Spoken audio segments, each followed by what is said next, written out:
Perfect. Okay. I'd like to call this meeting to order. We acknowledge the traditional territory of the neutral Anishinaabe and Haudenosaunee peoples. I received one regret this evening from Director Murphy. Can I have a motion on the table to adopt the agenda as presented with eliminating the direct inspection committee reports? I did not have time to go over them this week. So I have a motion to adopt the agenda as presented, except the direct inspection committee reports. Okay. Motion by Director Bottinger, seconded by Vice Chair Phillips. So, would you like to speak to your motions? Any discussion on the matter? All those in favor, please raise your hand.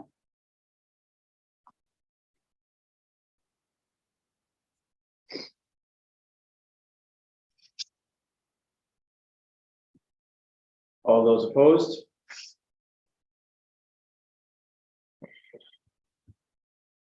And any abstentions? As I see none, the motion passes with unanimous consent. First thing on our list, we have representatives from USA here to give a brief presentation for us. So we'd like to welcome them, and I'll pass the mic over to them. Hello, everyone. Thank you for making some space in your board meeting. We'll try to be cognizant of time, but let us know if you can hear us and if you can see us. I'll also share my screen so you can take a look at the presentation. So just give me 1 second. But while we do that, maybe I'll get Jess to introduce herself, and then I'll introduce myself after. Hi, everyone. Good evening. Thank you again for giving us the time to present today. My name is Jessica Look, and I am this year's president for the Ontario Undergraduate Student Alliance. Would you possibly be able to enable the screen sharing if that's a possibility? You should be good now, Eddie. Okay, thank you. All right, let me just pull this up so we can start this presentation. So as Jess mentioned, thank you again. Yeah, so my name is Eddie, my pronouns are he, him. I'm the executive director at the Ontario Undergraduate Student Alliance, or USA. And as Jess mentioned, this is part of kind of like the campus visits that we like to do for all the member associations. Obviously, this is virtual. Hopefully at some point we can get to your campus and do a couple of meetings. But for now, we're very happy to do this presentation to the board. So we'll get started. Thank you. So USA is comprised of 8 member student associations in Ontario. So all of the 8 around Ontario are listed here. And we also have 2 observer schools, and each association has a representative on USA's board of directors, which we call steering committee. And your representative is Kayla, who we love so much because she put so much work into USA for us. And the entire board that we have at USA is made up of only student leaders. Cool. So some of what USA does at a high level, it is a student-driven collaboration of student governments. So we try to create policy solutions and we do some advocacy work on behalf of undergraduate students to the provincial government. So the main pillars of USA are the affordability, accessibility, high quality, and accountability of post-secondary education in Ontario. The one thing I'll also highlight is the fact that USA has been kicking around for a while. So in terms of when governments have consultations, for example, they often do send us a quick email. For example, Jess was invited to a digital learning consultation that's happening at the end of the month, actually. So those are some kind of examples of like the fact that when they are asking for some undergraduate representation and some thoughts, they often do come knocking at USA's door. Great. And here we have outlined our 4 core activities. So we conduct research on a number of issues. We develop informed, substantive policy papers based on this research. And we lobby the government to enact these changes and overall represent the student perspective throughout the post-secondary education sector. So underlining all of these 4 activities, we are outlining members' principles, concerns, and recommendations with other stakeholders whenever these discussions are taking place, such as the example that Eddie just mentioned with the digital learning consultations. Cool. This is a busy slide, but basically it is outlining all of the research policy stances and papers that USA has. One thing to note is Myself, for example, I am a full-time staff support that supports the student board of directors. So if I were ever to be asked like what USA's stance on teaching and learning is, for example, I know that I can pull from that policy paper that has been written and ratified by students. All of the authors that write the policy papers are students, and then they get ratified during the General Assembly, which we can talk about a little bit later. For example, there's one happening in a week and a half. That's happening in Sudbury. So that's a really cool opportunity where students get an opportunity to go through that policy process, but also make edits and then hopefully approve some new policy stances to make sure that all of these, like our entire policy library, is kept up to speed and updated. So our research and policy analysts support the students in writing these, but it's important to note that I'm never really ever allowed to make anything up. For example, if I were to be asked a question, everything that I would say on behalf of USA is coming from these policy papers that have been written and ratified by students. Some other things that USA kind of engages with, we try to stay connected within the sector. So social media, campaigns. We also maintain a student blog, which Jess will talk about a little bit later. And then the one that's very exciting is the fact that we do run several conferences. Right now we're planning 2. So the General Assembly conference that's happening at the end of October, so in a week and a half. And then we're also in the middle of planning our Student Lobby Week, which we call Student Advocacy Conference, which Kayla will be a part of, and hopefully that'll be a good opportunity to meet with members of provincial parliament and also hopefully the minister. So that's exciting. So this is the basic structure at USA. Students like yourselves make up USA, and you send your students to General Assembly, which Eddie mentioned is happening at the end of October. And then we have our steering committee, which, as I mentioned before, is our board of directors. And then part of our steering committee is our executive and our home office staff, like Eddie. So our 4 full-time staff who support our student leaders. This is just an example of what some of our plenaries have looked like in the last little bit. So at General Assembly, since everything's been virtual for the last 2 years, we're hoping to break that streak by having an in-person General Assembly in a week and a half in Sudbury. And here is our steering committee for this year. So on the right, you'll see the 9 members of our steering committee that are from the 8 member associations, and our 2 observer members on the left. So spot Kayla on the screen. Yeah, and again, huge shout out, because Kayla is on a bunch of committees, is super involved, and has been doing a bunch of stuff whenever we have needed someone to speak on certain issues. So Kayla's been doing a great job. The next slide is an important one, which is one that I think the board should definitely take a look at. So this is $3.24. Every time we do these campus visits, we want to be as transparent as possible to remind folks that USA is funded by student fees. So this is the fee for the entire year per full-time equivalent. So it's $3.24. We want to, obviously make sure that you know how USA is funded, but also remind folks that, like, when it comes to any increases or changes to the fee, that is decided by the board of directors every single year.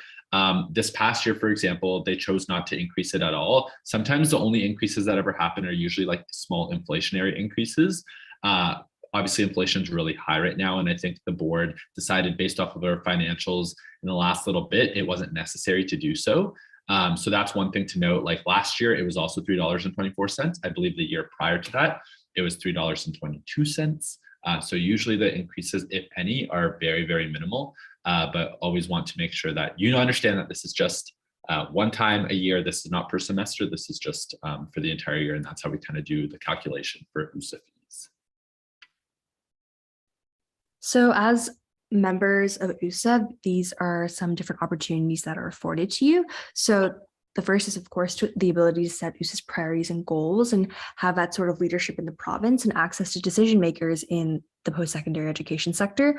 Of course, we've also got resources and assistance, best practices sharing within organizations, within student associations, and opportunities for students such as blogs, article writing, and internship opportunities. So this summer we had 2 interns, Vivian and Srin, both produced amazing work. And Vivian, I believe, is actually from for Laurier. So that's very exciting. And she did a great job this summer. Pretty sure Vivian's one of the coordinators or one of those student leadership positions. So Vivian's a superstar. Yeah, Jess, you want to talk on this one? Yes, so we'll share a couple campaigns that we've done. This one is the Stop OSAP Clawbacks campaign that we ran last year when the provincial government clawed back $400 million from OSAP. Our second one here is our Get Out the Vote campaign for the provincial election back in June.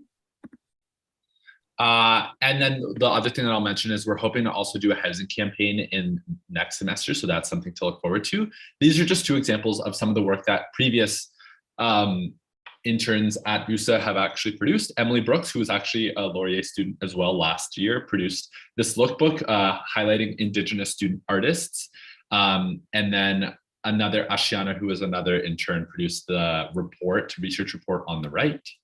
And now I'll quickly go through these slides. This is just to give you an example as to when we say we meet with different members of provincial parliament and ministers, this is what we mean. So these are all screenshots of like the student advocacy conference that we had virtually last year. And as I mentioned, we're in the process of scheduling in-person meetings that will hopefully happen from November the 14th to the 17th this coming year. So this is with the Minister of Colleges and Universities. You can see she's in the car, but that was when we met with her. This is meeting with the critic, so the NDP critic, MPP Laura May Lindo, who's actually in the region. This is meeting with MPP Mike Schreiner, so the only member of the Green Party, always really fruitful conversation with him. And then this is meeting with MPP Lucille Collard from the Liberals. So just to show that we meet with all parties, or we try our very best to meet with all parties, including the governing party. And then this is an example of meeting with the deputy minister, so on the bureaucratic side of things, so the apolitical side of the government, and they work on some of the more technical pieces relating to any policy changes. So not the political side, but the apolitical side. This is also one example of some of the changes that we've been able to make. In the last little bit, it's been pretty hard to get substantive wins when it comes to anything relating to funding. But you can see Julia Pereira, who was actually from the Students' Union as well, and then was the USA president at the time. During her year, we were able to get some of the sexual violence policies on campuses for universities and colleges to be tweaked a little bit. So they included 2 regulation changes that made it more survivor-centric and trauma-informed for all policies on university campuses, which was really impactful. So that's just an example of one of the things in the last little bit that has that we've been able to achieve. And they literally just pulled that from USA's recommendations in our gender-based violence policy paper. So outlined here are our advocacy priorities for the 2022-2023 year. The 4 at a high level are affordability, sector sustainability, rural and northern students, and gender-based violence prevention and response. This is a quick overview as to some of the milestones, some of the wins that we've had in the last little bit, and some of the publications. All of this is available on our website, so I'm not going to stay too long on this piece. But if you wanted to take peruse usa.ca, you can take a look at all of our policies and some of our publications and milestones as well. This one, just in case anyone we have that is interested in kind of the previous OSAP transformations that happened in 2017. That was actually an example of one of the biggest ones USA has had in terms of advocacy from making that targeted free tuition. The government at the time really adopted USA's stances to create that program. Unfortunately, that program is no longer, but it was a good show as to like how in the right circumstances, the government can kind of work with some stakeholders, in this case, USA, to make some pretty substantive changes. So you could actually go to divestudentaid.com, and it's a whole interactive kind of case study on using the OSAP transformation. And this slide here we have is kind of delving deeper into that advocacy win. So just to show you that, you know, USA policy can and has impacted government policy in the past, and targeted free tuition, the targeted free tuition policy is a great example of that. So we really started that brainstorm in August 2015, and the win came out in 2016 with the Ontario budget. So once again, while there is a different government now, that just means that we kind of have to shift gears and change our strategy while remaining in the best interest of our member schools. And that's all we have for you. So if you guys are open to it, I think we're happy to take any questions you might have. If you're not certain about what else USA does or any other questions about any of the conferences or policies that we work on, we're happy to take those.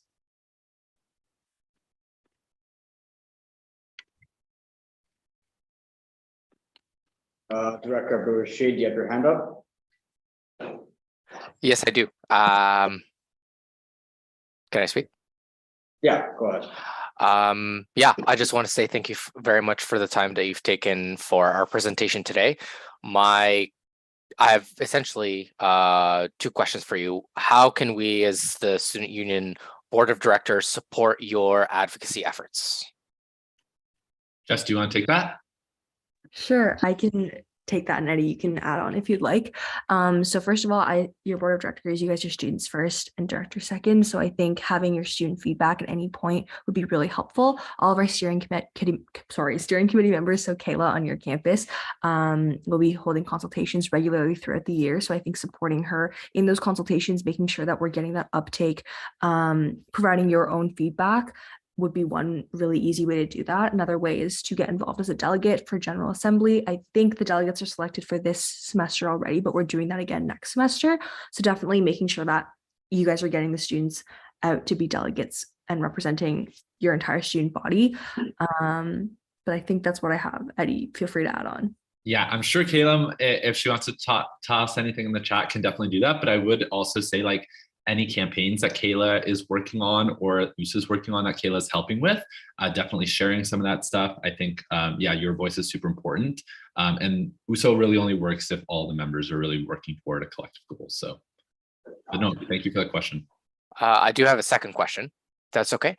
The second question is in regards to your advocacy efforts. So you mentioned that you speak to opposition parties as well as the government, the governing party. Do you participate in some of the sector stakeholder relations that MCU would typically do? The equivalent of that at the federal government level would be like when like ESDC does some of like their policy development programs that do like stakeholder input sessions. So do you also meet with, I hate to use the word bureaucrats, but do you actually meet with public servants? Yeah, so that's a really good question. So we do meet with public servants and the non-political staff as well. We've tried to focus that, like, for example, there was a picture of the deputy minister. So she would be the highest level of apolitical person that would be like mirroring the minister of colleges and universities. So we try to meet with them regularly as well. But as I mentioned, we do get invited to some consultations. So Jess is participating in one at the end of the month. And for the most part, it would be full with the apolitical staff, maybe one representative of the minister's office. But for a lot of those technical meetings, yeah, we might not even have like members of the minister's office there. So it would be constant meeting with some of those technical bureaucrats. Right. Well, I have a little bit of like background experience on actually briefing some of the executives that you might be meeting on like the federal policy side. So I know a little bit. I'm just glad to hear that there is a lot of work within MCU because they may be more willing, able to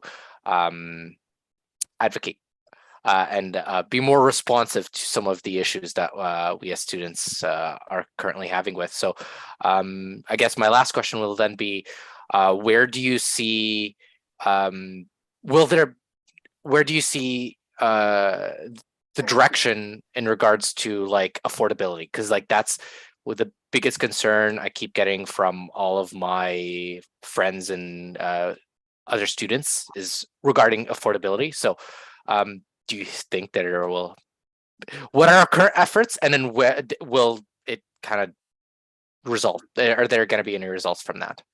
Fair enough. I think that's a good question. Maybe I can try to say a couple words and then I'll pass it over to Jess. I'll say affordability is literally always the number one concern that the board of directors who decides the advocacy priorities focuses on every year. I will be honest and say that the last 4 years in the previous mandate with the Conservative government hasn't been too fruitful in terms of like getting additional OSAP funding. If anything, there was that reduction in OSAP. So I think that's been tough. I think some of the focuses right now on affordabilities are some changes that like they're less relating to funding and more related to legislative changes that might be able to still help students. One example that I'll mention is that one of the recommendations that the students are focused on is like the grace period. And the way that we've framed it is like, it is like red tape reduction right now. There's a lot of differences between the federal funding and the provincial funding when it comes to OSAP, and then the grace periods are also different. So coordinating that would be helpful. But the other piece is that right now USA is advocating for a 2-year grace period. And our rationale is that they send every graduate a survey 2 years after they graduate to say, how much are you making and what field are you studying within? So our rationale is like, if you're waiting 2 years for folks to have a stable income and have a secure job, to send that survey, because that's the impetus behind that survey, then you should probably be using that same rationale to let folks have a stable job, steady income before they're forced to repay or start accruing any sort of interest on the debt that they may have accumulated. So that's one example where we've kind of like tweaked the priority because it hasn't been too fruitful when it comes to additional OSAP funding in the last couple of years, but maybe I'll see if Jess has anything else to add. Yeah, for sure. I think Eddie covered most of it in terms of our affordability ask is pretty consistent it's as a priority is pretty consistent every year. And we've kind of shifted to those technical asks through the OSAP like program rather than funding. But I think another way we've been trying to tackle affordability is, speaking on pieces like housing, speaking on things like transit, things that also contribute to student affordability. That's not just student financial aid per se. So kind of tackling it from all these different angles to see what lands. But yeah, that's what I had to add. Perfect. Thank you very much. I really appreciate your time here, and thank you for your answers. And good luck on your exam tomorrow. Thank you. All right, maybe I'll hand it back over to the speaker, the chair, but we really do appreciate your time. And if you do have any other questions, Jess and I will toss our emails in the chat. And as always, you can always ask Kayla any questions. Kayla's super smart. All right. Thank you very much for your presentation. Thank you very much for your questions. We look forward to working with you throughout the year. See you, everyone. Bye, Phil. Take care. Hi, Eddie. Thank you. Okay, let's move onwards to the adoption of the consent agenda. Can I have a motion on the table that the board of directors adopt the monitoring reports? Motion by Director Abu-Rashid, seconded by Director it's Phillips. Anyone see who that is? Phillips, Blake. Blake, okay. Seconded by Vice Chair Phillips. Would you like to speak to your motions? Yes, actually. In regards to the monitoring reports, is that correct? Yes. Right. So I did notice that there are some problems with the monitoring reports as they stand. There are, as I've mentioned, as I brought to the Director of Policy Research and Advocacy's attention previously, there were some issues in regards to some of the president's proof. Is that what it's called? In regards to the compliance, some of the policies are unreadable as they currently are. Yeah, that's it. Okay. Yeah, I also see that. So if anything, we cannot adopt what we could choose not to adopt these this week and choose to adopt them in the next meeting when we can figure out what happened and figure out a new way to print them and to make it not blurry. Is that the direction that the board wants to go in?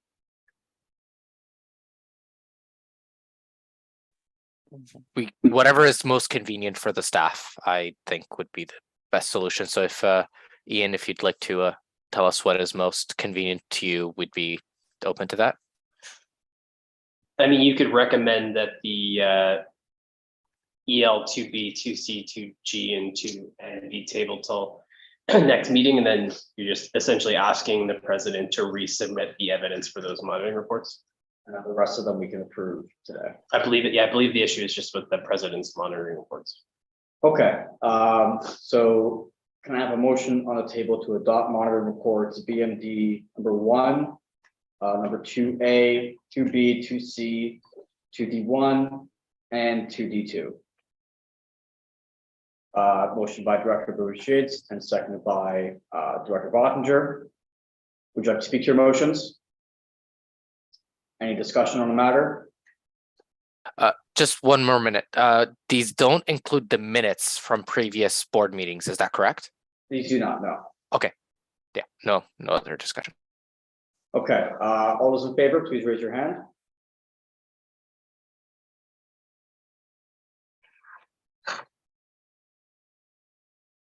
All those opposed?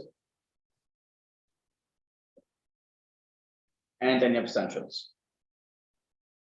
Okay, the motion passes with unanimous consent. And so, yeah, if the president could, please resubmit those executive limitation reports for next meeting, that'll be greatly appreciated. So comments from myself, Chair Board and CGO. I don't have too much on my end. I want to save most of my comments for the discussion on the election dates. Yeah, not much on my end. I hope everyone had a great reading week. So moving onwards to comments from our president and CEO. Okay, hello everybody. I hope everyone's reading week went really, really well. Not too much to report on this meeting. I've begun to work on my transition report as the election grows near, as evidence from the agenda today. I want to have like a thorough report ready for the candidate as soon as they're elected, as a ton can be learned in the months while they are pres-elect. So I want to be able to help them hit the ground running on their term. So along with that will come a discussion surrounding VP and AVP contracts and how we may be able to adjust them so that positions have better functionality operationally in conjunction with one another. So that's a focus for us in the immediate future. Our week of services campaign happened in the first week of October. Volunteer appraisals have been delivered to O-Week volunteers. Health and Wellness Month is coming up in November. We have plenty of events and workshops lined up to our committees, our campus partners, faculty associations. We're trying to iron out exactly what our marketing campaign and our merch will look like to go along with it, but I'm very excited for the month, and I think it will have a strong presence on campus throughout the entirety of the month. And then with respect to municipal elections, SU through the GSR department is partnering with the Grad Students Association to host a coffee with the candidates meet and greet at Veritas Cafe on October 20th from 9 a.m. to 11 a.m. You're welcome to attend and converse with the ward and mayoral candidates with some coffee. If you want to attend in an official capacity through representing the board, email Kayla. Kayla, if you don't mind just dropping your email in the chat there. So yeah, beyond that, reminder to everyone that the municipal election is on October 24th. Campus Advocacy Committee on both campuses have been doing a pretty good job spreading awareness on that. So we're hoping for a good turnout this election season. That's all for me. Okay, thank you, President Symington. Are there any questions for the president? One question. Go ahead. Are the municipal election meet and greets in Brantford and Waterloo, or just Waterloo? So the potential of a similar event was explored. And according to both the GSR department and our Brantford VP, we decided not to move forward with a similar event on Brantford campus on account of a lack of an appropriate space where the event could be hosted. The absence of the GSA in Brantford helped facilitate the engagement with that event, and just a perceived lack of engagement with both students and candidates in relation to the proposed event. Thank you. Are there any further questions or comments for the president and CEO? Okay, as I see none, I do have one question for the president. I want to talk about a post that was made on Truth and Reconciliation Day. There was a post about, I believe it was Cowboys on Truth and Reconciliation Day. I just wanted to hear a reasoning for that and what happened. Yeah, just wanted to hear your comments on that. So a couple things. That post was to promote Country Night, which was happening, I think, on October 5th at Wilf's. And the post was not actually made on Truth and Reconciliation Day. It was made, I believe, a day prior. Okay. All right, thank you. Just wanted to hear your comments on that. So, Director Leclerc. Yeah, if we could just go back to that point for a second. I know there were a lot of students that were deeply insulted, even if it was posted the day before. So I just like to hear an explanation or some sort of comment on what's going to go forward to make sure something like that doesn't happen again. Yeah, like as far as an explanation on it, I think it was just an oversight for an event that was proceeding the following week. In terms of how not to make something like that happen again. I'm curious if, in terms of what exactly you're referring to in saying not happening again, I'm curious, like, would it be a preferred thing if the post were to come after, like in an exact, like if we were to do the exact same thing over again, like would the post like come after like Truth and Reconciliation Day? Like how far after, like what exactly like where would the lines be drawn there? I'm just curious. Well, that's tough because it's not necessarily about where the lines are drawn. Even if it was before or the day before or the day after, I feel like the same response would have came. But there needs to be a lot more sensitivity about imagery, in my opinion, period. We're at a turning point now where we're supposed to be more cognizant about how people could feel about certain things with that. And I think having that sort of, personally speaking, having that sort of event with that sort of imagery anywhere around that day was a major oversight, or the use of that period.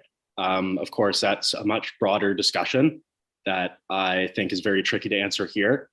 But I'm wondering if there's going to be any sort of oversight going forward from any sort of the experts that we have on campus who deal with sensitivity, specifically with the Indigenous Student Center, if there's any sort of input from them. Of course, this is a really broad conversation. I'm not looking for an answer now, but it's more so about that there's thinking being put into it.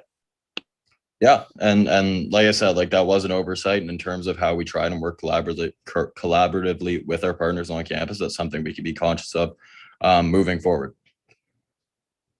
Thank you. Okay, are there any further questions or comments for the present CEO? Director Boucher. Just like going forward, proactively, I think it would be really important to reconsider what type of events we might be running in February or end of January, considering it will be entering into Black History Month. Just making sure that it's like we don't run into a similar issue going forward.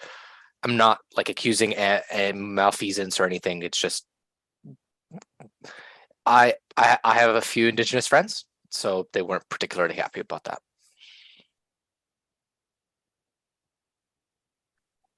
Okay, thank you. Are there any further questions or comments?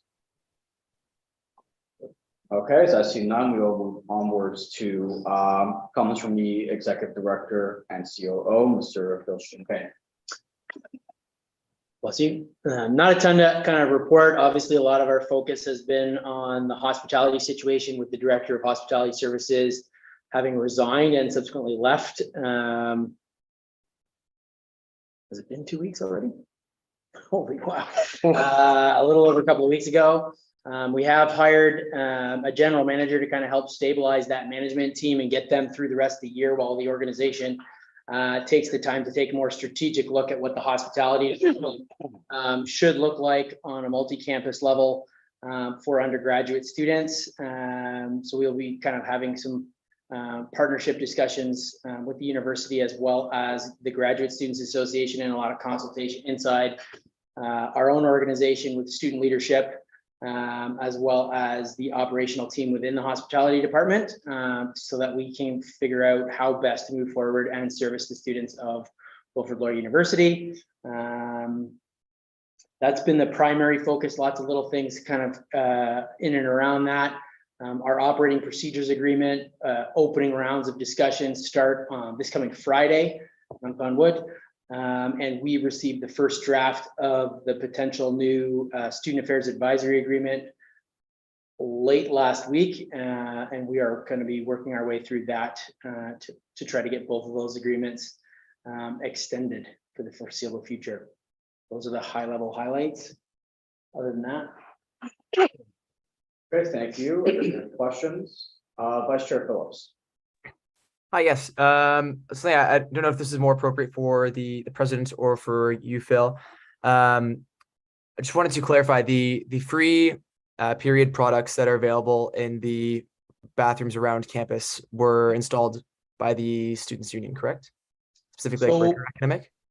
we were part of a much bigger team that kind of had a menstrual equity project. That project was led largely by the people of the LS PIRG, but was a partnership between the LS PIRG, the Graduate Students Association, the Students Union, as well as Facilities Asset Management. It's entirely possible I'm missing some partners in that discussion, but that was one of those frustrating conversations that took far longer than it needed to get that done. And then under Shane's leadership, I met with Facilities Asset Management to have the expansion of that service available on the Fred Nichols campus second floor. So if you've been on that bathroom level in the last few weeks, you'll notice that at the end of each hallway, there's two big kind of dispenser units. That's an expansion of that program with the goal that after this academic year, Facilities Asset Management will make that a priority to make that part of their operational plan and ultimately have that service available for students moving forward. Okay. The reason I was asking if we were involved in that is, and I don't know if this has been brought to your attention yet, but in the first floor bathroom of Bricker Academic, there were some transphobic sentiments written onto the menstrual product dispenser. And I thought I should bring that to the operations team's attention. I don't know. I imagine it's more of a facilities issue, but I figured it could be brought to them through you potentially. So sorry, that's Bricker Academic. Bricker Academic, first floor men's restroom. Okay, I will follow up with facilities and the Center for Student Equity, Diversity and Inclusion and make sure if that hasn't already been addressed, that it is addressed quickly. Wonderful. Thank you. Okay, thank you, Mr. Vice Chair. Are there any further questions or comments for the Director and CEO? Okay, as I see none, we'll move onwards to the approval of the September 13th, 2022 meeting minutes. Can I have a motion on the table at the Board of Directors approve the September 13th, 2022 meeting minutes? Motion by Director Boucher and seconded by Vice Chair Phillips. Would you like to speak to your motions? Yes, I do. I was going through the meeting minutes and I noticed some issues with those minutes. The president, I don't recall if it's the first minutes or the second minutes, the president was referred to as a director, which makes it inaccurate. So it would need to be edited. The second thing is that there were a few grammatical errors, not many, but a few. So I'd like to just bring that to the attention that the first problem was actually more important, that the president was just like, I don't know how, transcribed as a director, and that's a problem. Do we know if he was referred to as a director or as president?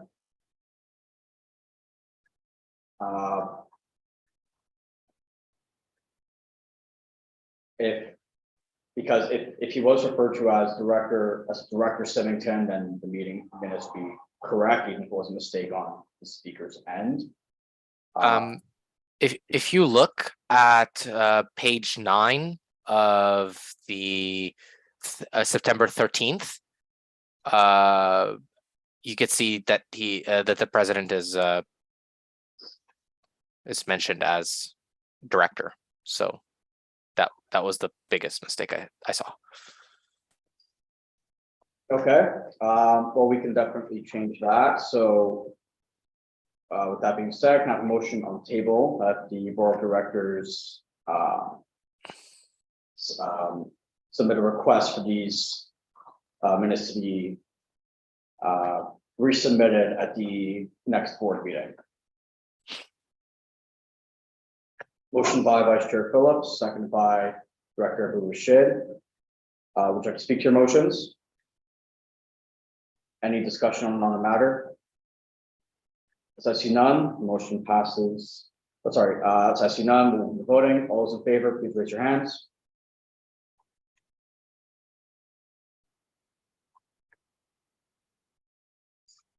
All those opposed? And any abstentions? Okay, the motion passes with unanimous consent. We'll now be moving on to the call for referendum questions from the Director of Policy and Advocacy, Mr. Mueller. Go ahead. So this is just an item for your information. The Students' Union Constitution requires that a notice of referendum be submitted to the membership within 35 days of the last board meeting of the term, as well as providing some provision for us to take any proposed questions to the non-tuition fee protocol committee to make sure that any proposed referendums dealing with fees are properly submitted and can actually be assessed if they were to be agreed upon. So this is just the text of a call for referendum questions that will be released tomorrow with a due date of November 22nd. Again, giving people an excess over 35 days gives us an opportunity to have those questions in, review them, and then they'll come to the board in that November 30th meeting for your review. And that's when you'll have an opportunity to choose to sponsor them as per the conditions and stipulations that are laid out in this document. So just primarily for your information on that requirement so that the board is satisfied that it's being fulfilled. Okay, thank you. Vice Chair Phillips. Yes, sorry, this is actually a question with regards to the minutes. I apologize, I didn't get my hand up in time. Notice that the style of the minutes was more of a transcript style, like we had previously on the board. And I know that we had spoken on last year's board of directors to look at a more kind of summary version. If you look at any of the previous minutes over the summer, that was kind of the format that we had brought up there. And I wanted to see if the board was interested in going back to that style, or if they preferred the transcript style. Just to get my own 2 cents in here, personally, I think the summary style works best. Gets the point across pretty well, and transcript style can sometimes get caught up with lots of typos and many some inaccuracies and things like that. So that's just my opinion. Director Rashid, go ahead. You're muted. Thank you. I'd like to echo the president, the chair, and the vice chair's opinion that we should move back to the more summary style. Being cognizant of our secretary's workload, we shouldn't be adding more to it. So acknowledging that it will be easier and more easily understandable for people who will be reading those minutes, I think it would be best if we do that. Okay, Director Bottinger, did you have your hand up? Yeah, I was just gonna echo kind of what you and Vice Chair Phillips were saying. Absolutely easing the job of the secretary would be good, and it helps get everything pretty concise for the board members in case you want to go back and see important details. Absolutely. Okay, so there's a general consensus on the board that this is the direction we want to go in. So moving forward, we should have meeting minutes presented in that way. Mr. Vice Chair, do you still have a question, or is your hand still up from before? No, I was going to make a motion if we require one, but if not, we can just move on from this discussion. Do we need a motion for this, or? It's up to you. Okay, sure. Let's better be safe than sorry. Can I have a motion on the table to move forward with meeting minutes in a summary style fashion? Motion by Vice Chair Phillips and seconded by Director Bottinger. Would you like to speak to your motions? Any discussion on the matter? Does I see none, we'll move into voting. All those in favor, please raise your hand. All those opposed?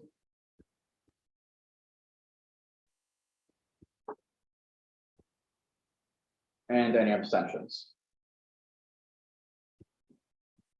Okay, so I see none, the motion passes with unanimous consent. Next, we have the 2023 Students' Union election dates, once again from Mr. Muller. Go ahead. Yes, so this is something for the board's decision.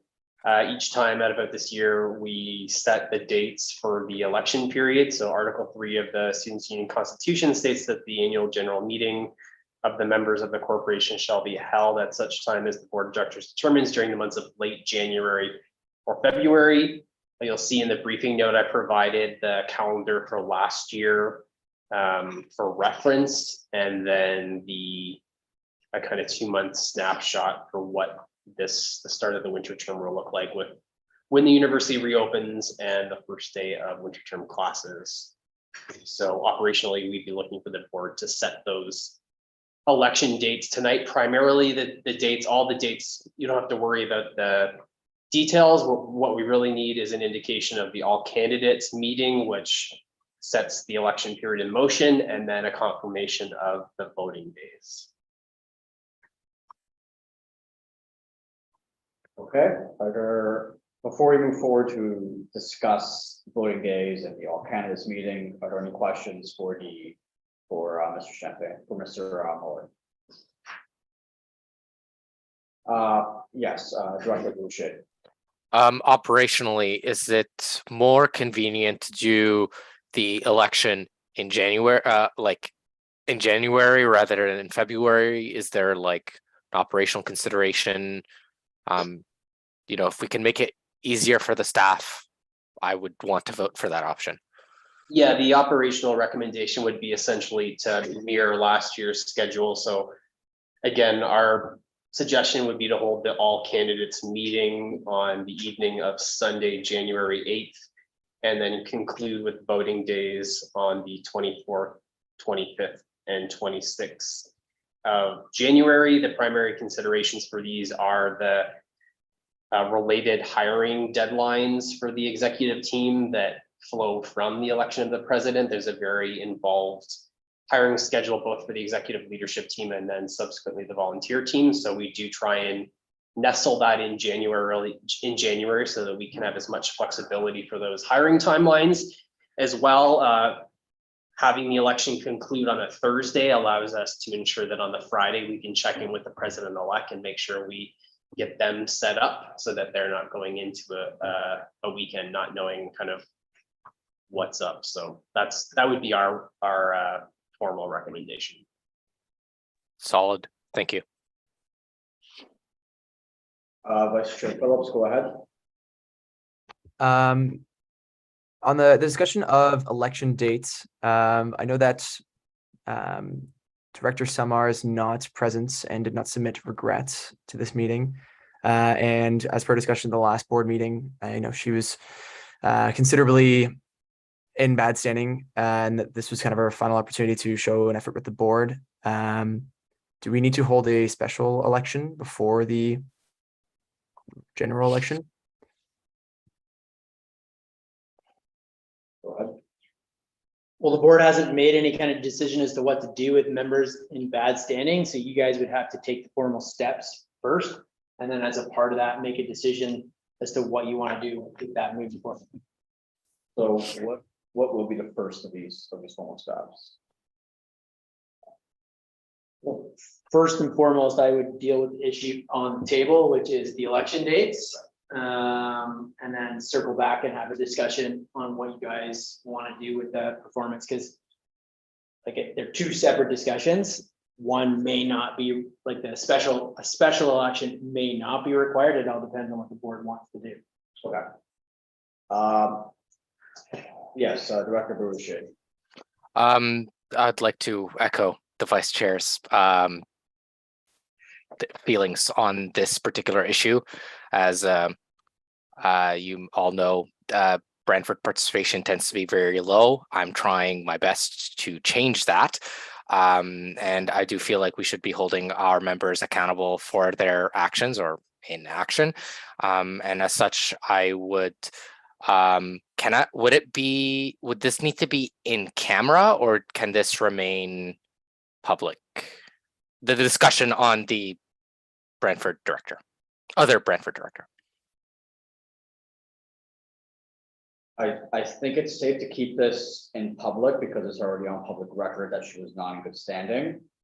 So I believe it's okay to talk about this in the open meeting. But before we get to that discussion, let's finalize the dates for this coming January election. So per the recommendation of operations, I think the best dates for the elections will be the all candidates meeting at 7 p.m. on Sunday, January 8th. And then the presidential debate could be on Monday, the 23rd, voting days from the 24th up until the 26th. How does the board feel about that decision? Yes. Just, we would also kind of recommend only not setting any of the events yet. I think there's an appetite to explore what some of those in election events may look like. So as long as we have the all candidate meeting debate and the voting dates, that's all that's required at this point. Then we could bring some other recommendations to the board on some of the other items if need be. Okay, sounds good. Director Baruchet. Can I motion that the board adopt the operational advice to hold the all candidates meeting on January 8th, and then the election dates on the 24th, 25th, and 26th? Is that correct? Yes. Okay. The voting dates. Yeah, the voting dates. Sorry. I'll repeat. I will motion that the board of directors. I will motion that the board of directors will hold the all candidates meeting on January 8th, 2022, and the voting days on the 24th, 25th, and 26th of January. Okay, do I have a seconder? Sorry, 2023. 2023. Yes, sorry, my apologies. Can't get it right. Okay, do I have a seconder? Director Bottinger, would you like to speak to your motions? Any discussion on the matter? If I see none, we'll move into voting. All those in favor, please raise your hand. All those opposed?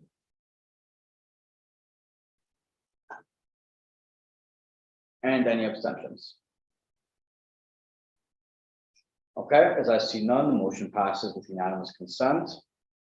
Moving onwards to the next agenda item, the elections policy.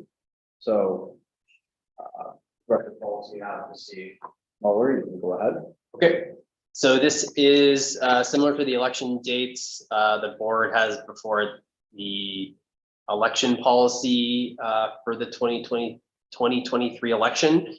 In the briefing note, you'll see an outline of the key changes that have been made that are substantially different from the election policy last year, primarily being that instead of having one referendum policy, one election policy, they've just been amalgamated into one to avoid confusion and discrepancies. The second, some of the other differences being a proposal to reduce the signature requirements. So currently the president and CEO require 75 signatures. The proposal is to lower that to 25, which for comparison is what a municipal candidate is required to collect ahead of the election on October 24th. So just trying to balance out what's reasonable and comparable in other electoral settings. And then there's been some language added at the request of the University Secretariat's office, just with reference to the Wilfrid-Laurier Act and what students are ineligible to be elected to Senate, primarily if they're a member of another student body at another university. And then there are a few items which are the proposals coming out of President Symington's experience last year, one being to limit the hours of kind of organized time or boothing as it's more commonly known. So the idea being here to kind of create an even playing field so that if one candidate has a wider network, they might be able to booth indefinitely, whereas a candidate with a more limited network would not have that same opportunity. So just to try and even out the playing field. So you would register with the chief returning officer your hours of boothing that way. You kind of similar to a spending limit, you have a standard that every candidate can meet. And then fairly routinely moving some of the expenditure limits back to what they were for on-campus elections. They had been reduced for the pandemic and hybrid elections. And then the other kind of key change would be just to prohibit any distribution of campaign materials or vote solicitation by email. So just outlawing the use of email altogether, as there have been too many problems in the past with making sure that wasn't being used improperly. And then another item for input is if the board wants to discuss what a reasonable poster limit may be. University poster regulations limit posters to 25 posters, but in the past, the Students' Union has had the ability to have an exemption for student election period, so you could have more than that. However, we can set a limit in the policy, just looking for board input on what a reasonable limit for posters may be. So the poster limit is the kind of major decision on top of approving the policy. And then if there's any questions about any of the proposed key changes, we can happily address those as well. And then obviously, if there's any other issues that have identified in the policy writ large, please let us know too. But those are the kind of substantive changes from previous years. Okay, thank you. We'll move on to questions and comments. Vice Chair Phillips. Was there previously a poster limit in place for SU elections? And if so, what was it? I will check. I don't remember what it was off the top of my head. Okay.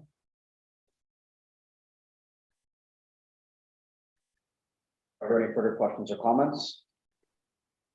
Director Boucher. On the campaign, finance side, is it absolutely necessary to increase the budgets for this? I mean, is it really necessary to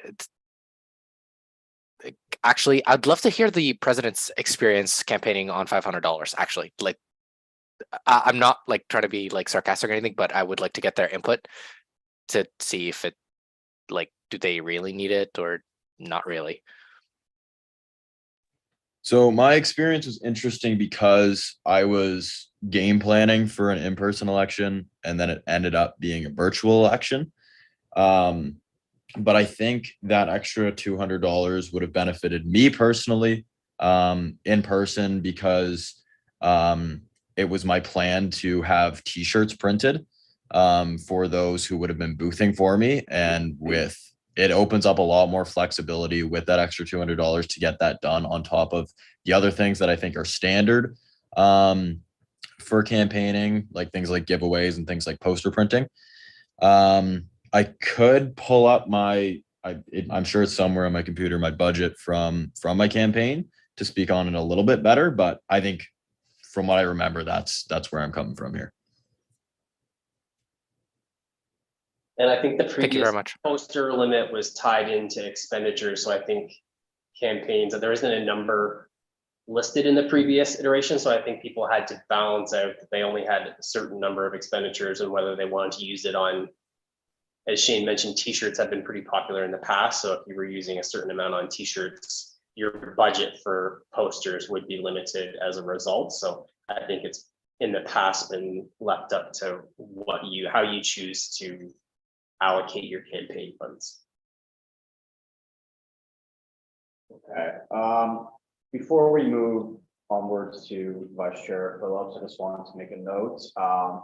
I think that because we're now back on campus, back in person, I think the increased expenditure amounts would absolutely benefit candidates. Not only would it help them run in elections and garner more support for themselves, it would help increase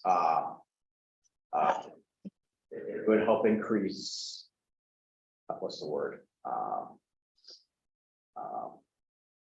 Exposure, and it would help increase voter turnout if we had more engagements and more t-shirts made or something like that. So I think it's a good idea to increase this back to its old levels. Vice Chair Phillips. Thank you. Yeah, my thoughts exactly there, Mr. Chair. And then with respects to the poster limits, then do we need to set a poster limit if there hasn't been one in the past? Are they requesting that we do? Is that why? It's possible you could just not indicate a limit and leave it as is. Yeah, that's legitimate as Okay. well. Maybe a higher upper bound is suggested or set as a limit. I mean, I'd motion for a limit of 50. I think it's reasonable, and I wouldn't want to risk the school, our school being plastered with a ton of posters and them being frustrated with us. I don't know if that's an issue, but. Yeah, I personally completely agree, Mr. Vice Chair. Director Boucher. I agree with the vice chair's opinion that 50 would be a reasonable, especially in Brantford, again, where the campus is not just one building, but it's like buildings across like 3 blocks. So. Okay, so I'll do this in 2 separate motions. Can I have a motion on the table that the Board of Directors approve the upper limit of posters on campus to 50 for the candidate? Motion by Director Boucher and seconded by Vice Chair Phillips. Would you like to speak to your motions? Any discussion on the matter? Does see none, we'll move into voting. All those in favor, please raise your hands. All those opposed? And any abstentions? Okay, as I see none, we'll move on to the next. Oh, go ahead. Just for the board's information, that in the election policy in 15.2.2 indicates that the poster limit will be listed in the nomination packages. So I'll make sure that that's reflected in the nomination packages, but it won't be specifically referenced in the policy. Okay, thank you very much. So now we'll move on to the approval of the 2023 election policy. Are there any questions or comments about the election policy itself before we move forward? Okay, as I see none, can I have a motion on the table to approve the 2023 election policy? Motion by Director Bottinger and seconded by Director Boucher. Should I speak to your motions? Any discussion on the matter? As I see none, we'll move into voting. All those in favor, please raise your hands.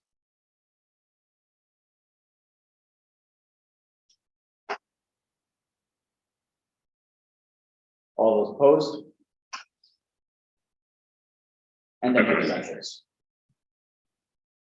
Okay, as I see none, we will move onwards.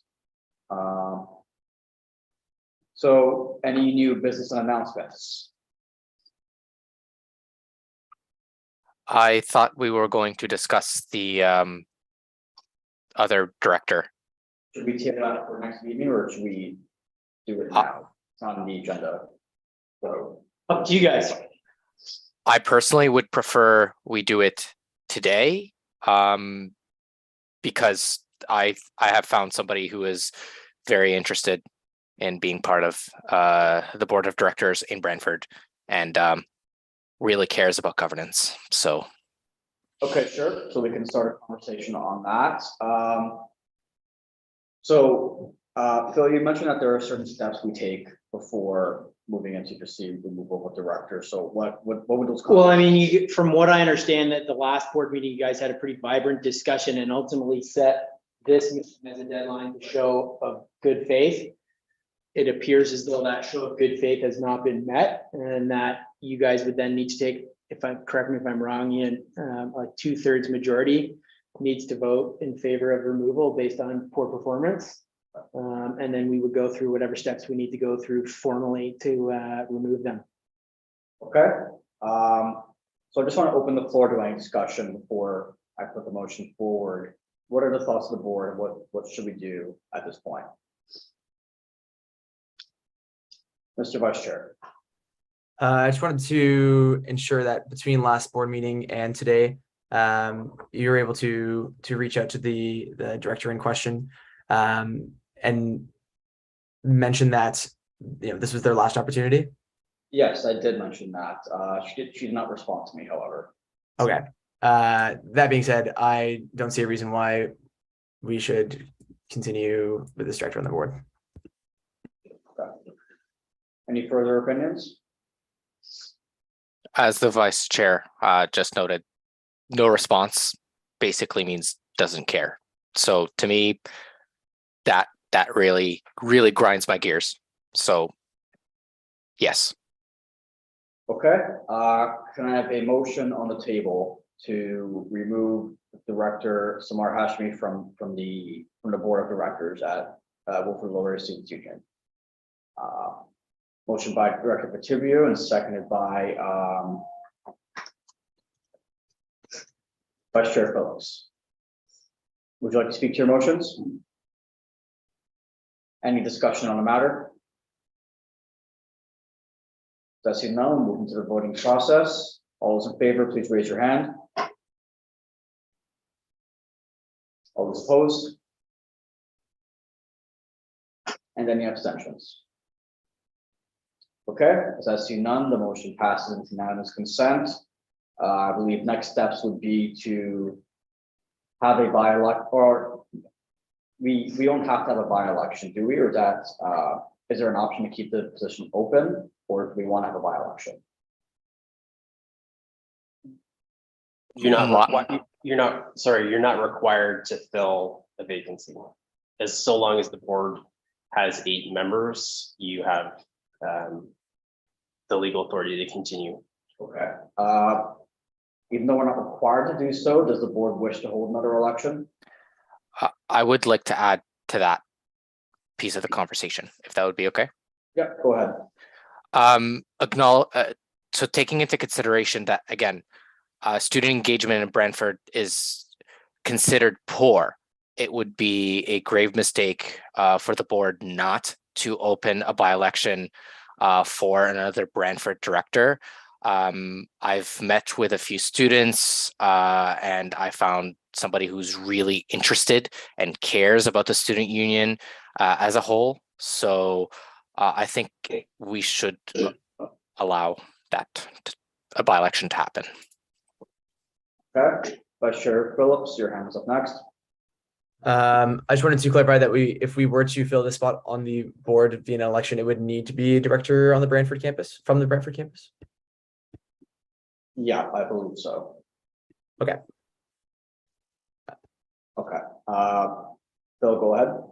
So because of the unique nature of the position that's been vacated, in theory, you could do a call out for candidates. And depending on how many candidates you get, so for example, if Director Abu Rashid's friend or whomever that person happens to be is the only candidate, then we don't have to necessarily go through the whole process of a by-election because there is only one candidate, they would be acclaimed. The only time that we would have to take it to a by-election is if there's more than one candidate. Okay, so I think it's good to move forward and fill this position. I think that, you know, Brantford deserves representation like the Waterloo campus, and it shouldn't completely be on Director Volushid's shoulders to have this. President Symington, go ahead. So, and Phil or Ian, correct me if I'm wrong in my line of thinking. But this could open up a little bit of a interesting situation with respect to actually getting that by-election done, because if, correct me if I'm wrong, in order to fill like quorum, we'd have to have around 2,000 votes, and to try and get I know, and I'm speaking from experience because we had our by-election last year and we had students campaigning on both campuses, and it still took us, I want to say, a month to get all those votes. Now, when you remove people campaigning in Waterloo from the equation and probably have strictly people from Brantford voting, you might be opening up an election that you can't fill quorum, which might be important to consider when the board votes on this. Okay, So again, because of the special nature of the position, I'm not sure that regular quorum applies here. It would probably be a version of quorum that fits the student population of Brantford. Okay, So perfect. It would theoretically be a much lower number, I would guess. okay. Question. So maybe what I might recommend is, because we're dealing hypothetically here, is perhaps Ian and I can kind of take a step back, prepare a brief for the next board meeting and make a presentation as to what the best course of action is and so if we do need to go to by-election after calling out for a candidate, what would quorum be, et cetera, so that we're not stuck in the loop that we were mildly stuck in last year. Yeah, I think it's also good to put a discussion out there. If we do have a by-election, we need a CRO. So that would be either a board member who would be relieved of their duties temporarily for the election, or we can go through the hiring process of a new CRO who is separate from the board. But my recommendation would be just to assign one board member to do it if it comes to that. Vice Chair Phillips. Yes, so with regards to a call for candidates, should we put out a call for candidates and do we have to proceed with an election? So an election would only need to take place if there's more than one candidate. What I would recommend is, like, let's just hold off, give us a couple of weeks, and we'll make a full formal recommendation at the November 1st meeting. And then hopefully we'll be able to have marching orders and be able to go forward from there. Okay. Yep. Do we need a motion to move forward, or can we? And also, just to step back, the mechanism for removing the director is to ask for them to resign because they've missed the amount of meetings as set out in the board code of conduct. So there isn't a 2/3 vote. Okay. As there is for officers, but the policy manual, the board code of conduct indicates that should they miss 3 meetings, the board is to ensure that they resign. So the end result is the same, but the mechanism is different. So just wanted to clarify that so that we weren't motioning something that isn't actually in the Constitution. Yeah. So what happens if they choose not to resign? Like, what are the next steps after that? So I think you would need to make a reasonable effort to communicate that the board has asked for the resignation. And in this meeting, the board could agree upon a period of time where a lack of response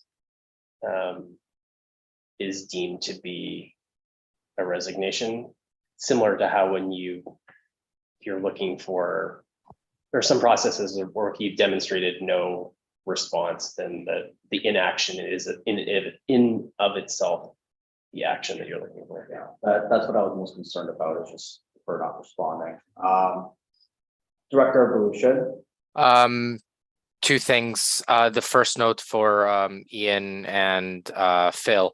Although I would love to volunteer for the CRO position, as I know one of the people who would be interested in being a candidate, I would like you to know that it would be a conflict of interest for me to be running as a CRO, not to be placed in a CRO position, which is really unfortunate. But just to let you know that's the first part of the comment. The second part of the comment in regards to the resignation, I would say 72 hours within sending the email. If there is no email, and if it's explicitly said in the email, if no response is received, you will be considered as having resigned.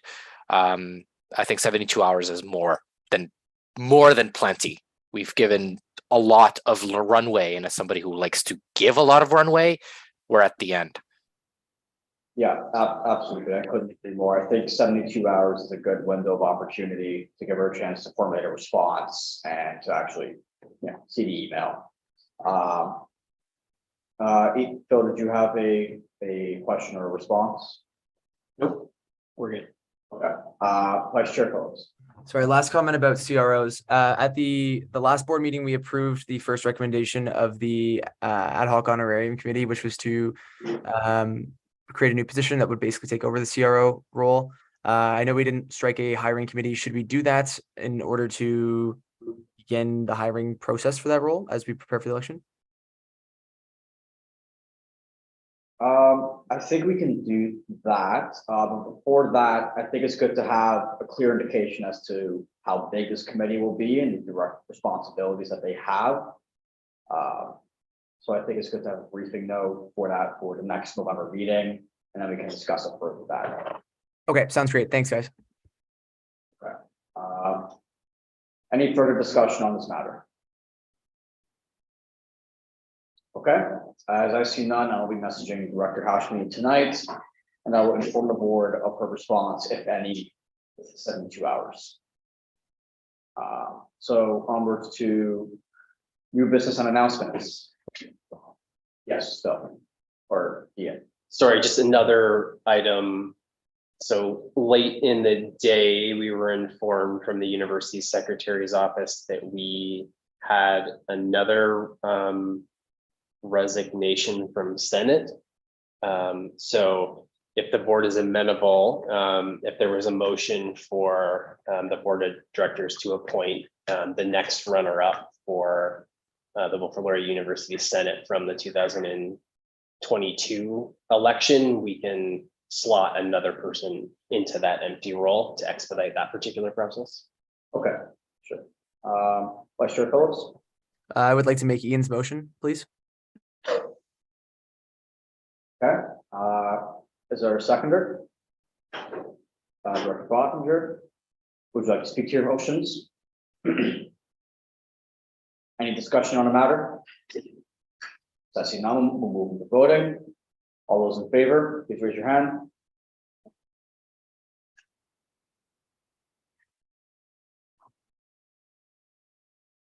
All those opposed? And any abstentions? Okay, the motion passes 6-0. Now onwards to new. All right, Phil, go ahead. So I have two quick things. Number one, there was discussion back, I want to say in the summer, about hiring a second secretary to go back and clean up the missing minutes from the 21-22 academic year. I was curious if that's gone anywhere, because we were. So, yeah, we haven't struck the committee yet to discuss that matter. Okay, we can definitely strike it before November 1st meeting. Okay, perfect. Quick follow-up, completely unrelated. This is a hard pivot back to Vice Chair Phillips' point. So I reached out to facilities and the Center for Student Equity, Diversity and Inclusion. They were not aware of that vandalism. That machine will be removed from Bricker Academic Bathroom before the night is over. In fact, it might already be removed. I don't know. Special constables has been notified, and the EDI and sexual violence team will be in the loop. So if anybody has been engaged with that vandalism and needs to be debriefed, please go to Lauren Burrows with the Center for Student Equity, Diversity and Inclusion. Great. Thank you so much, Phil. Thank you. That was a very quick response. That was very good. Director Baruchet. I'd like to talk about the first point that Ian was talking about, which was in regards to hiring a secretary from for last year's governance year. I think that if I recall correctly, Chair, the suggestion, the sentiment of the committee was to hire the runner-up from that process to do that. I think that we could cut the amount of time that they haven't been written if we just take a decision today to hire the second, what we as a committee determined to be the second best person. Okay, I don't recall discussing that in particular in our meeting. I can check our meeting minutes for that in particular, but I do think that if we did not discuss it, we should definitely take some time to meet as a committee, provide a recommendation towards the board instead of talking about it here before discussing it with the committee formally. Okay. Yeah, any further questions or comments? Okay, as I see none, we'll move onwards to new business and announcements. Yes, Phil. Just a quick reminder to go out next Monday and vote in your municipal elections. Municipal elections are the ones that impact your day-to-day life more often than the bigger ones. So you may not know much about your candidates, but I would encourage you to do some research and get out and vote. All right, thank you. Yes. And just one final kind of loop back to the vacancy discussion, just so the board is aware, it doesn't apply in our situation, but in Article 4, Section 7 of the Constitution, had there been a runner-up Brantford board candidate, the board, similar to the Laurier Senate, could invite that individual to fill the vacant position. Unfortunately, we had 2 acclaimed directors, so we don't have that individual, but just so the board is aware, that would have been an opportunity had the entire slate not been acclaimed. Okay. You? Anything further? Anything exciting happening in your lives? I spoke on radio for the first time in my life. I got to speak with one of my childhood heroes. I've been listening to his voice for 11 years, and now I finally got to speak to him. And I'd like to thank the Director Muller for the help in preparation. Thank you very much. Yeah, that's absolutely terrific. I'm glad you had that opportunity to speak with Doug. Phil, go ahead. Just super excited that the Raptors season opener is tomorrow, I think. I'm really looking forward to a very competitive season. Will they break the Toronto curse? Because the Yeah. Blue Jays seem to have the Toronto curse now. So Yeah, I don't think so, but we'll see. Let's see. Anything else? Okay, as I see none, we'll move into adjournment. Can I have a motion on the table that the board adjourn the October 18th, 2022 meeting? Motion by Director Pottinger and seconded by Director Abu-Rashid. Would you like to speak to your motions? Any discussion on the matter? As I see none, we'll move into voting. All those in favor? Please raise your hand. All those opposed? And any abstentions? All right, the motion passed.